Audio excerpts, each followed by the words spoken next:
A partir de agora, sobe o giro do motor.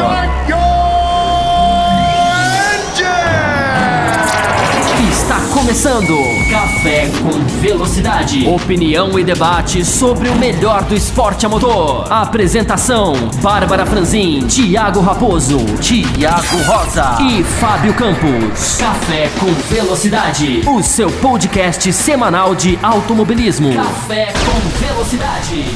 Para você que marcou encontro com a velocidade, a hora é agora. Sejam muito bem-vindos a mais uma edição do Cafeteria, o segundo programa do Café com Velocidade que trata das categorias menores ou que tem menos atenção ou que não tem o espaço no Café com Velocidade por conta de tempo, enfim. São muitos motivos, mas nenhum deles que desabone essas categorias de serem mencionadas num espaço que fala de automobilismo e que tentamos, e creio que temos conseguido, trazer informações de qualidade a respeito desses campeonatos.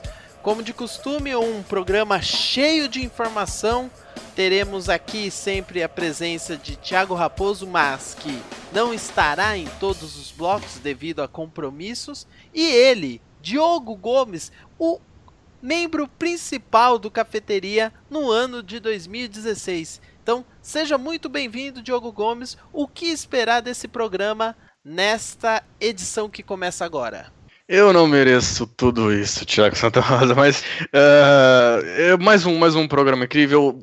O ouvinte vai perceber, eu e você, na maior dos quadros. Thiago Raposo está bem, tá, gente? Pelo amor de Deus, mas ele tá só passando por alguns falta de tempo, então ele vai estar em algumas etapas, algumas partes, comigo, mas menos do que a gente está acostumado. Mas a gente tem também o Léo Guina participando da etapa do quadro da NASCAR, como já de costume, né? Então, mais um programa interessante, alguns campeonatos já sendo desenrolados, já chegando no final, outros esquentando agora, né? Agora que o negócio tá pegando, Moto 2, por exemplo, mas a gente vai falar disso mais pra frente e acompanha detalhes. Exatamente, Diogo. Temos muita coisa para falar. Vamos começar falando de NASCAR, como você bem frisou, com a participação do Leonardo Guina. Mas fica aqui o convite também para você que está ouvindo Cafeteria. Não deixe de participar. Mandem seus e-mails para o cafécomvelocidade@gmail.com. Mesmo que fique guardado lá em histórico, nós recuperamos essa mensagem e tratamos no bloco da categoria específica.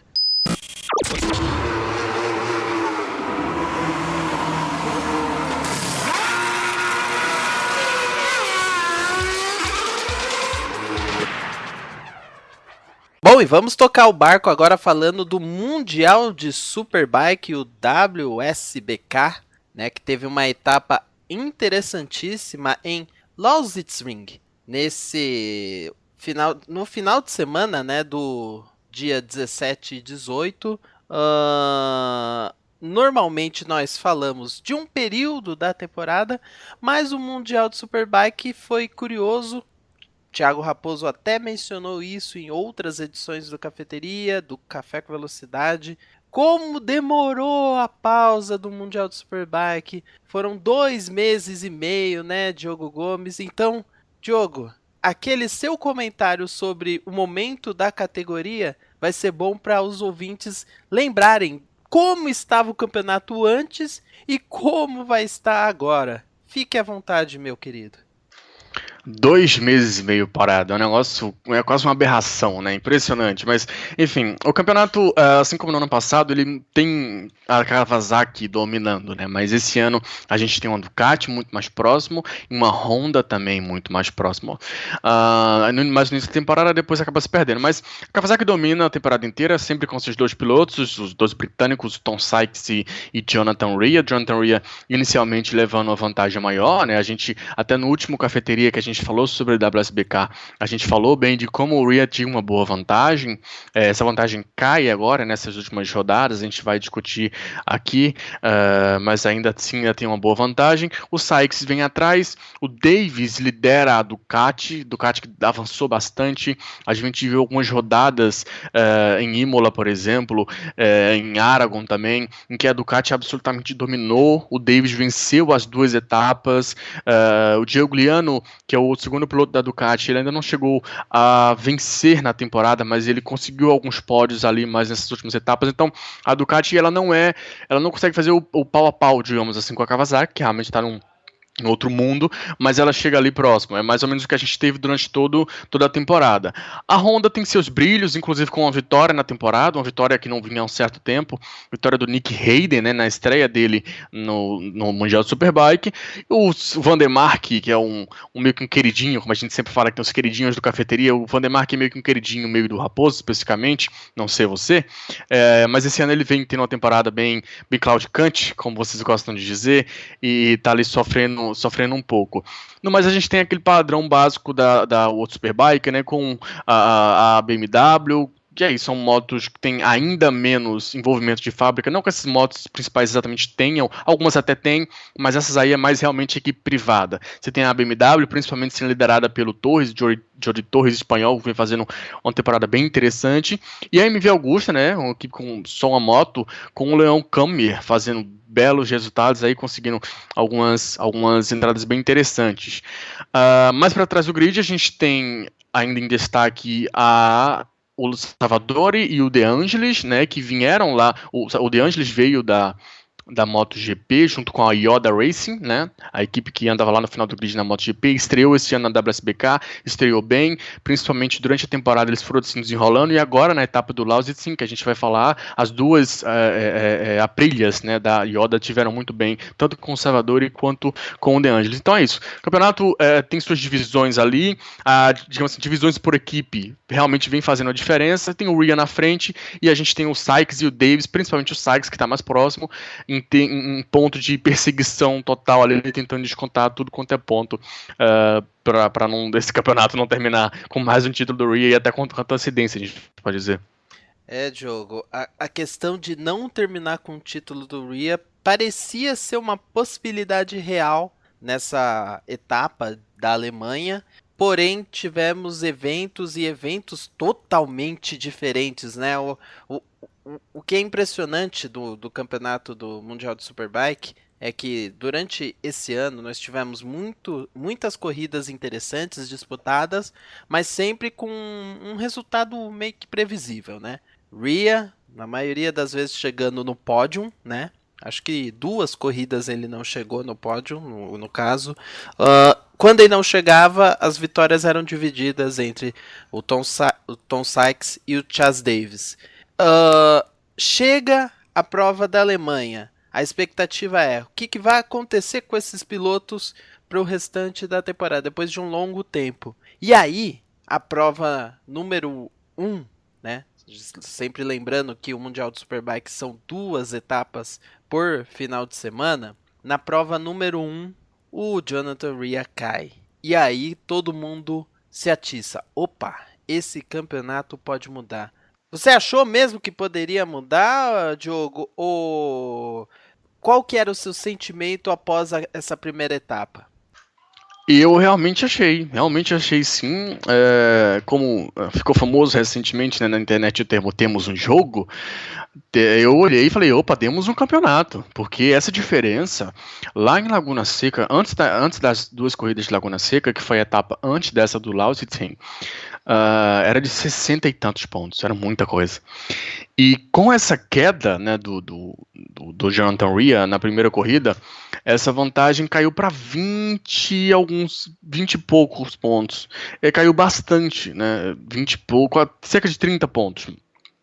Então caiu muito, a diferença, né, caiu bastante. Então, caramba, a gente teve a temporada inteira, como você falou bem, com o Rhea apenas conseguindo vitória, segunda colocações e terceira colocações. As únicas vezes que ele não teve no pódio é porque ele não terminou as corridas, que foi a segunda corrida da Laguna Seca, onde ele abandonou com problemas na moto, e a primeira corrida do Lausitzing, que é essa que a gente está falando, que ele também teve problema na moto e por isso que ele abandonou. Então, é um caso meio extremo, o cara teve o campeonato perfeito, e aí por causa de 2 corridas, por problemas da moto, ele perde tanta vantagem assim no campeonato. Mas eu realmente achei que caramba, pode ser que temos aqui um campeonato, a diferença está ali em 25, 30 pontos nessa faixa. O Sykes, o Davis ganhou nessa corrida 1 com o Sykes em segundo. O Davis é o meio que desconto da briga pelo título, apesar de estar mais ou menos ali. Eu considero mais o Sykes não só por estar mais próximo, como também por ter uma Kawasaki, a mesma Kawasaki que tem o Jonathan Rea.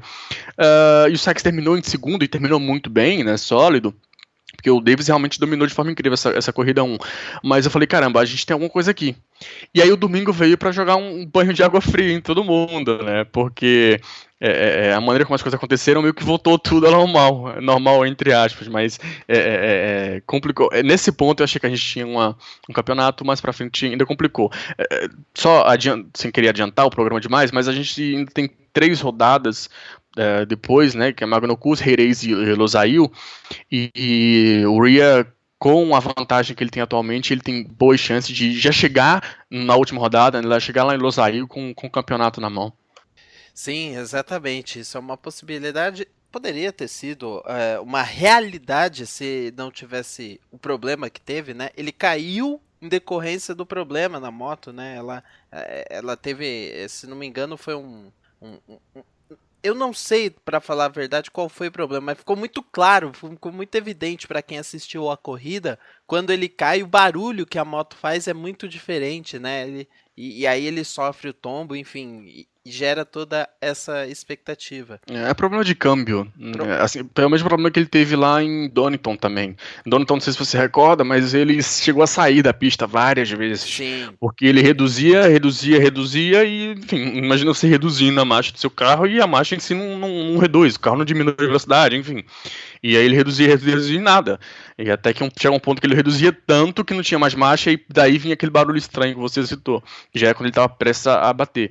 Mas aí a própria Kawasaki falou, não, foi um problema no nosso câmbio, assim como foi lá em Laguna Seca, foi aqui de novo e a gente está correndo igual louco para tentar consertar isso. Tá certo. E claro, a queda em si, ou o problema em si, não seria de grande problema para ele se o Chaz Davis e o Tom Sykes não tivessem tido bons resultados. E aí o que acontece na prova 1? Chaz Davis vence, Tom Sykes em segundo. Ou seja, justamente o que o Jonathan Rea não queria para o campeonato, uma aproximação dos seus principais rivais. Tá certo que o Davis está bem mais atrás, mas ainda assim é um concorrente sempre perigoso. E como bem disse Diogo Gomes, um banho de água fria no domingo, né? Um banho literalmente, porque choveu muito e a condição da pista ficou extremamente difícil para os pilotos. Diogo, por falar nisso, é importante nós lembrarmos que na Malásia, né, que foi quando o Nick Hayden venceu, também choveu bastante, correto? Correto. Segunda corrida da etapa da Malásia. Exatamente. Eu particularmente percebo que essas motos dos Mundial Superbike são muito mais difíceis de guiar na chuva do que as da MotoGP. Você acha que isso tem a ver com o número excessivo de quedas nessa etapa de disputas que acabaram não acontecendo por conta dessa dificuldade? Para você ter ideia, o Rea ganhou com uma vantagem enorme na segunda etapa. Eu até concordo com a sua tese. Eu só acho que essa segunda do Lausitz, assim, essa segunda corrida, ficou até difícil de a gente fazer essa análise nesse sentido, porque choveu muito, assim, muito. A corrida foi adiada, sei lá, 3, 4 vezes. Chegou um ponto que a corrida foi adiada, tudo se preparou, fizeram a volta de apresentação, aquele regra igual eles têm na MotoGP, né, até porque os dois são regidos pela FIM, de parada curta, algum termo do tipo em inglês, ou seja, abriu os pits, vai lá, você tem tantos segundos para colocar a moto no grid, o piloto vai abrir e já vai largar. Já vai fazer uma volta de apresentação, né, ou volta de aquecimento, como queira, e já vai largar.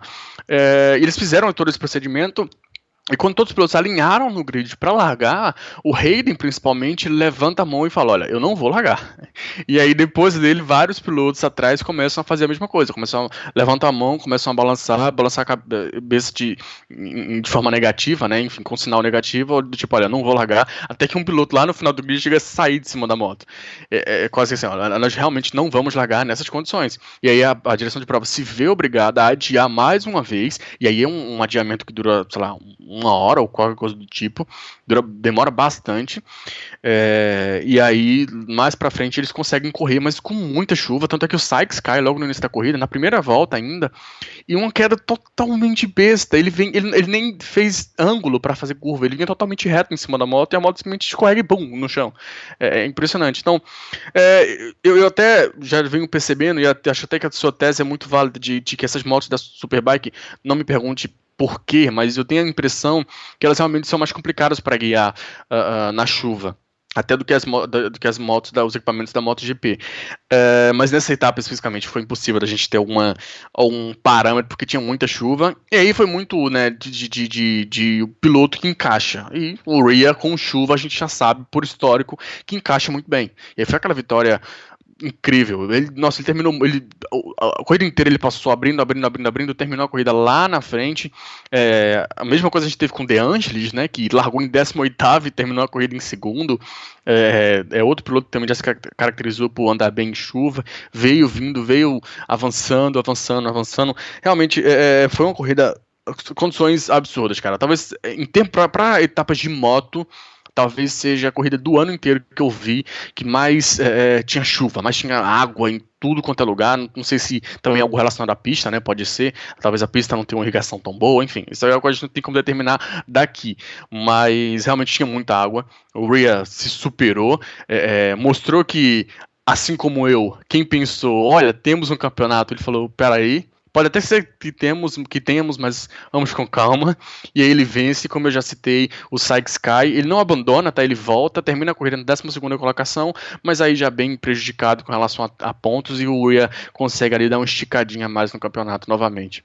No final das contas, o Rhea acabou abrindo mais, né? Porque como o Sykes foi segundo na prova 1, e os pontos que ele ganhou na prova 2 não foram os suficientes para ser maior do que a diferença que recebe a pontuação do primeiro para o segundo, né? Então, a vantagem dele, no final das contas, aumentou. Aumentou pouco, mas aumentou em relação ao segundo campeonato, o segundo lugar do campeonato. E, Diogo, aproveito também, né, a sua participação aqui no bloco do Mundial do Superbike, falando a respeito dessa prova com chuva. Nós tivemos vários pilotos se destacando, né? Alex De Angelis, o próprio Javi Fores, né? Que foi bem, sendo que ele já tinha sido razoavelmente bem na primeira etapa, mas na segunda ele foi bem demais, né?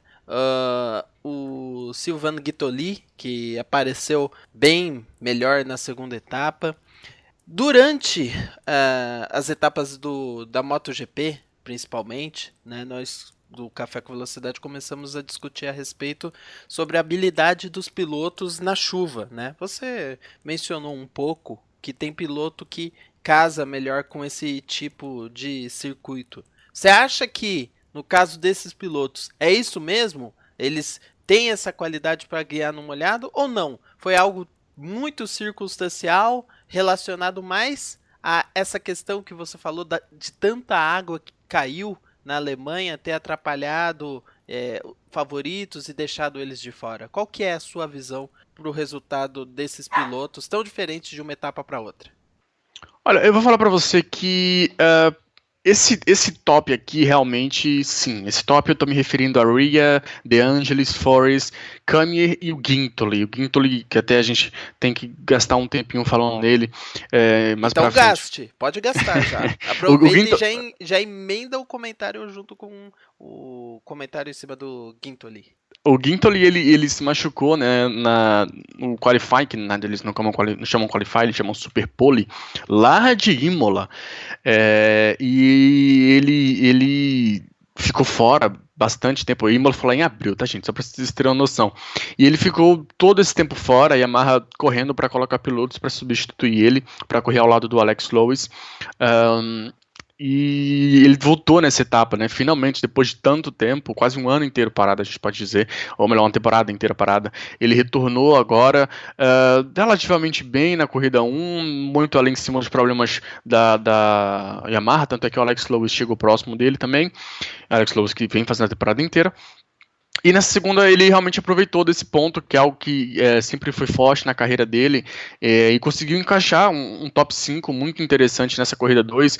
O Guintoli, para quem não sabe, já é um campeão da categoria, um cara já super experiente, ainda tá sem assento para a próxima temporada, tá? Porque o Michael Van der Mark, que a gente falou, que tem um espaço queridinho aqui do Cafeteria, ele sai lá da Honda e vai para Yamaha em 2017, e essa é uma das mudanças que a gente teve aí nessa silly season da Superbike. Ele está sem assento ainda para o próximo ano, mas é um piloto de extremo destaque, e eu quis destacar exatamente porque é muito interessante ver ele voltando ao grid, ver ele. Eu honestamente, depois de cerca de 2 meses que ele estava parado, eu honestamente achei que ele nem voltasse a correr, para ser bem honesto com você, apesar dele falar, não, tô me recuperando, porque ele ficou muito tempo parado, simplesmente. Eu não tô sofrendo a dor, então pra mim é simplesmente, né, por uma questão de pé, de tornozelo, enfim, a gente vê, tanto aqui na MotoGP, em outras categorias, eu assisto a Superbike britânica, que é um campeonato incrível também, piloto e, sabe, de muleta pra subir na moto, e o cara não tava conseguindo dar esse pulso a mais, então honestamente, como eu já é um cara experiente, já tem muitos anos, tem seus 30 e tantos, eu imaginei que ele não fosse voltar, mas enfim, voltou bem, não sei se vai conseguir um assento, não sei se vai conseguir se manter na categoria na próxima temporada, mas tá feito destaque pro Guintoli. Como eu tava falando, esse top 5 aqui, Ria, De Angelis, Forest, Câmara e Guintoli, realmente são caras que se marcaram, né, por quando precisar, né, de ter aquele que a mais na chuva, eles apresentarem. Principalmente o Ria, né, porque o Ria ele domina completamente no seco, enfim, em condições normais, e quando a gente vai pra chuva, né, quando precisa dessa condição especial, ele não dá uma de Lorenzo, né? Ele tem na mão para mostrar, para ir para frente, para subir. O Sykes exatamente o contrário, foi o que a gente viu caindo, até coincidentemente, enfim. E o De Angelis, Forest, esses caras, eles realmente são. Mas para trás, lá pro final do grid, eu até confesso que eu nem tenho conhecimento suficiente para determinar todos eles. Mas principalmente o Van der Mark, terminando na 8ª colocação, geralmente anda bem em chuva, não foi nem esse o caso. Não tem como não citar o Nick Hayden, né, a outra Honda que você falou bem, venceu na Malásia, na segunda corrida da rodada da Malásia, que foi sobre muita chuva também, e aqui, assim que choveu, ele foi um dos primeiros caras a levantar o braço e falar, não vou correr, tem que melhorar essa condição. Terminou apenas na 10ª colocação, 2 posições depois do Van der Mark, que é o companheiro de equipe dele. Então, teve uns caras ali meio irreconhecíveis, mas no geral, quem chegou na frente ali foi realmente aqueles caras que na Superbike já tem um costume, digamos assim, um histórico positivo em termos de corrida em baixa chuva. É isso mesmo. Eu não sei, Diogo, eu realmente não sei se os pilotos, nesse caso, fizeram tanta diferença. Eu confesso que eu tô mais pela questão da chuva ter sido tão forte e influenciado na queda e no desempenho de alguns outros pilotos, até por toda essa questão que você mencionou de como se deu essa prova 2. Enquanto a prova 1 foi bem mais tranquila, né, no quesito horários, clima, enfim, a prova 2 foi bem caótica e confesso que eu tenho essa dúvida. Bom, o que a gente não tem dúvida é que outro piloto que está sofrendo pra caramba e sofre mesmo por conta de quedas e tudo mais é o David Giugliano, né? Como ele sofre e assim, o futuro dele já tá meio que definido, né? O Diogo, meio que definido assim, vai estar fora dos planos da Ducati pro próximo ano. O que pode você mencionar sobre ele, que é um grande piloto, mas que parece que a condição física já pega pesado demais para ele? Eu nem acho ele tão velho, vamos usar essa expressão, eu não gosto dessa expressão, mas ele realmente se complicou bastante nessa temporada, né? O Giugliano já tem umas 3 temporadas mais ou menos aí na Ducati, confesso que não sei o número exato, mas é algo parecido. E essa temporada realmente, ele nunca apresentou nada, tanto é que ele tem, sei lá, até mais de 100 corridas na temporada, na carreira, melhor dizendo, acho que 104, 105 corridas, enfim, e ele não tem nenhuma vitória. E sempre andando em corridas em equipes boas, inclusive na própria Ducati, durante já algumas temporadas. Então, ele nunca foi piloto show, né, mas sempre foi um piloto que mostrou, sim, bastante qualidade, e principalmente sabendo aproveitar alguns pontos específicos. Mas essa temporada, principalmente o início dela, foi sofrível. Foi sofrível porque enquanto a gente viu, principalmente, como eu já citei, em Aragon e Imola, quando a Ducati dominou muito bem com o Chas Davis, ele estava lá para trás. Ou quando ele até largava bem, ele se mantinha ali por 2, 3, 4 voltas e depois despencava, sabe? É impressionante como perdeu o rendimento. No final da temporada, ele até consegue vir, dar uma melhorada, consegue um pódio aqui, outro ali, mas é sempre assim, sei lá, em Missano, por exemplo, ele vinha liderando a corrida e aí do nada, bum, cai sozinho, assim, sozinho. Aí você fica tipo, caramba, Juliano. Então, chegou um ponto que a Ducati falou, gente, tá, a gente já teve paciência mais do que o suficiente, é hora de não dá pra continuar com o Giuliano. E eu vou dizer que ele até não tá só complicado nesse sentido de perder a vaga na Ducati, ele tá complicado em continuar na Superbike como um todo. Ele tá, inclusive, estudando ir pra Moto 2, porque o Marco Melandri, né, bom lembrar ele, o Marco Melandri volta pra Superbike, ele assume esse posto do Giuliano em 2017, o Charles Davis permanece na equipe. E o Giuliano, ele estavam até estudando que, porque, deixa eu ambientar o ouvinte, a Puccetti Kawasaki, que é uma Repita, por favor. Puccetti. Que é a equipe que domina a World Super Sport, que seria uma espécie, mal comparando, eu não gosto de comparar a categoria, mas mal comparando, seria uma espécie de Moto 2 da Superbike, né? A equipe que prepara os pilotos, ali dá aquele passe final para os pilotos que vão subir para a Superbike. Então, e essa equipe ela domina a Superbike, a Super Sport, perdão, já há algum tempo. E eles agora para 2017 eles vão subir finalmente, vão subir para a Superbike, vão subir só com uma moto. E aí todo mundo falava que nossa, vai ser o Giuliano que vai sumir e vai ser uma equipe satélite da Kawasaki, vai andar com o mesmo equipamento que corre o RIA e que corre o Sykes, só que com uma preparação menor, enfim. Mas acabou que não vai ser ele também, foi anunciado recentemente que vai ser o Randy Krummenacher, que a gente viu lá na Moto 2 e agora também na Superbike. Então, até em termos de próxima temporada, ele tá igual o Guintoli, ele tá tentando se achar em algum lugar. O cara que estava sólido na Ducati, depois se perdeu de vez. É uma pena como vai terminando, né, digamos assim, a carreira, ao que tudo indica, a carreira do Giuliano na Superbike. Vamos ver se ele consegue se arrumar na Moto 2, ou até dar um passe para baixo para a Super Sport, que eu acho meio não provável, mas enfim, o futuro ainda está bem certo da parte dele. É uma pena enorme.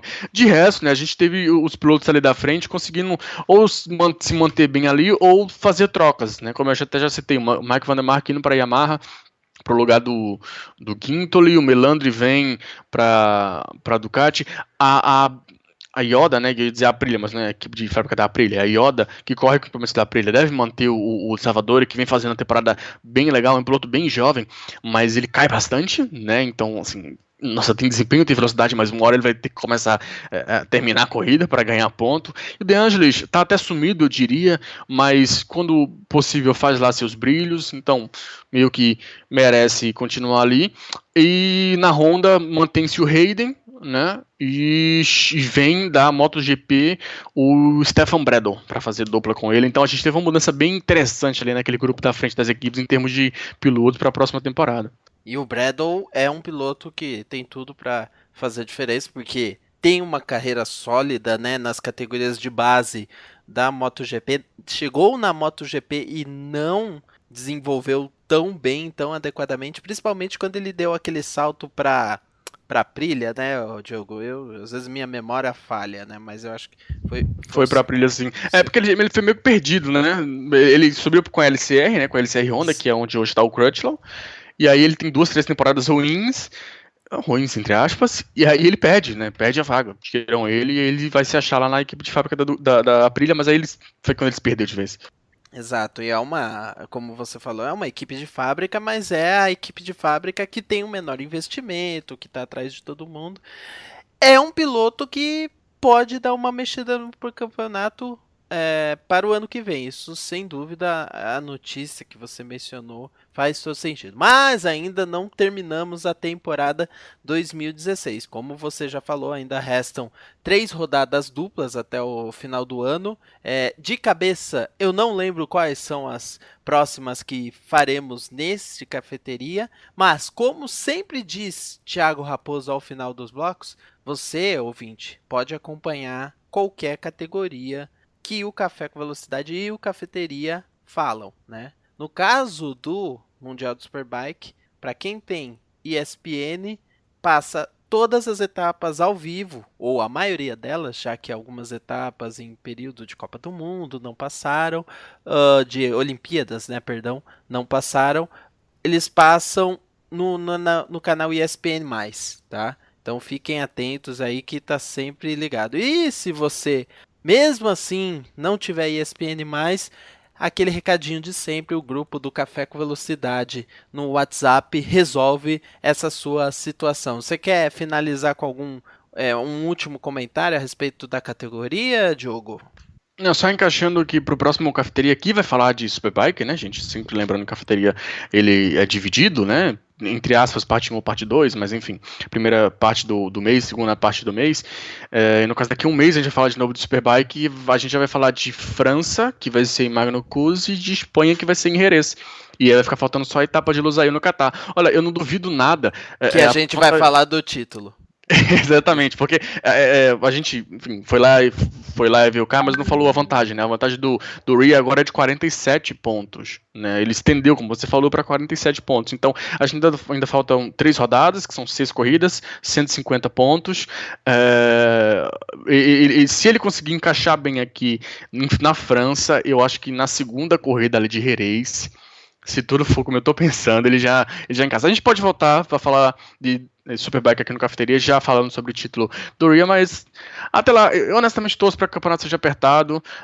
Acho que o Ria merece o título mais uma vez, assim como no ano passado, é um negócio impressionante que ele tá fazendo, mas é sempre legal que quando é mais apertado, mais brigado ali. Você ouviu Café com Velocidade, o seu podcast semanal de automobilismo, com Bárbara Franzin, Thiago Raposo e Fábio Campos. De volta na próxima semana com tudo sobre o esporte a motor.